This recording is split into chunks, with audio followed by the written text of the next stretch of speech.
भारत को एक नई पहचान, एक नया नाम देने का काम किया। जिस समाज में नेताजी सुभाष चंद्र बोस पैदा हुए, जिस समाज में भारतीय जनता पार्टी का गठन करने की ताकत डॉक्टर श्यामा प्रसाद मुखर्जी जी ने देने का काम किया। ऐसे समाज को मैं नमन करता हूं, वंदन करता हूं, अभिनंदन करता हूं इस जनसभा में उपस्थित होने के लिए।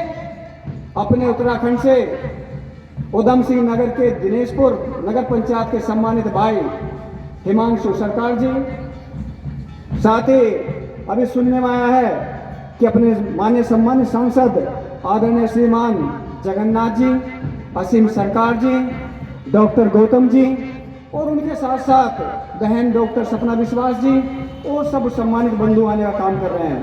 साथ ही इस कार्यक्रम को सफल व कुशल रूप से संचालित करने के लिए जिला का दायित्व निर्वहन करने वाले भाई राजू जी और मुझसे पूर्व संचालन के रूप में जो भूमिका निभा रहे थे वकील साहब, बहुत सुंदर संचालन करने का काम कर रहे थे, और भाई अर्जुन मंडल जी, मेरे सम्मुख बैठे हुए सभी सम्मानित पूरे भारत के कोने कोने से आए बंगाली समाज के सम्मानित बंधुओं, अपने हस्तिनापुर समाज के सभी बुजुर्गों, नौजवान साथियों, माताओं, बहनों को नमन करके अपनी बात कहना चाहता हूँ। सम्मानित साथियों, बंगाली समाज का सम्मान, मान सम्मान की यदि बात की जाती है, यदि वेस्ट बंगाल की बात की जाए तो नेताजी सुभाष चंद्र के बोस के वंशजों को भी भारतीय जनता पार्टी में सम्मान देकर चुनाव लड़वाने के साथ साथ बंगाली समाज का सम्मान करने का काम किया।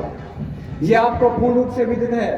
साथ के साथ ही भाई हिमांशु सरकार जी बैठे हुए हैं, भिन्न भिन्न दायित्वों पे हैं।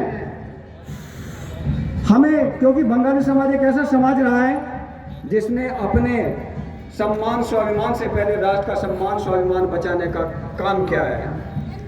नेताजी सुभाष चंद्र बोस ने कहा था, तुम मुझे खून दो, मैं तुम्हें आजादी दूंगा।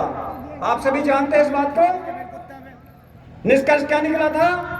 देश आजाद होने का काम होता। मुझे इस मंच के माध्यम से कहने में कोई गुरेज नहीं है। 1944 में पहले प्रधानमंत्री यदि कोई थे तो वो नेताजी सुभाष चंद्र बोस थे। नेताजी सुभाष चंद्र बोस इस देश की वो ताकत थे, जिधर वो चलते थे देश का नौजवान, युवा, बुजुर्ग जो भी थे सभी उनके पीछे चलने का काम करते थे, क्योंकि उनके अंदर एक सांस्कृतिक राष्ट्रवाद की झलक झलकने का काम होता था। वो देश के लिए, संस्कृति के लिए मरने मिटने का काम करते थे। वो देश के प्रथम आईपीएस अधिकारी थे, जिन्होंने आईपीएस अधिकारी की नौकरी छोड़ने के बाद गरीबों को पढ़ाने का काम किया था। ऐसा समाज जो राष्ट्र निर्माण में अपनी अहम भूमिका निभाता हो, जो राष्ट्र को सर्वोपरि मानता